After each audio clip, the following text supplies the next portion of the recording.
দিনাজপুরের পার্বতীপুরে প্রথমবারের মতো বস্তায় আদা চাষ শুরু করেছেন কৃষকেরা। উপজেলার বিভিন্ন ইউনিয়নের পতিত জমি ছাড়াও ছায়াযুক্ত বাগানে বস্তায় আদা চাষে সফলতা পেয়েছে। স্বল্প খরচে বেশি লাভ হওয়ায় উপজেলায় দিন দিন বস্তায় আদা চাষে ঝুঁকছেন স্থানীয় কৃষকেরা। এদিকে উচ্চ ফলনশীল হওয়ায় মাঠ পর্যায়ে কৃষকদের আগ্রহ করা হচ্ছে বলে জানিয়েছেন উপজেলা কৃষি কর্মকর্তা রাজীব হোসাইন।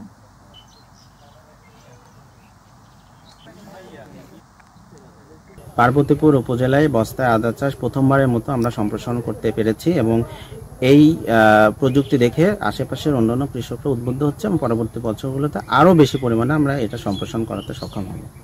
এই আম বাগানের নিচে আমার কোন জমিটা আসলে পড়ে থাকতো, তা আমি কৃষি অফিসারের সহযোগিতায় এখানে 5,000 বস্তা আদা চাষ করার একটা পদক্ষেপ নিয়েছিলাম এবং এখানে আদা চাষ করেছি।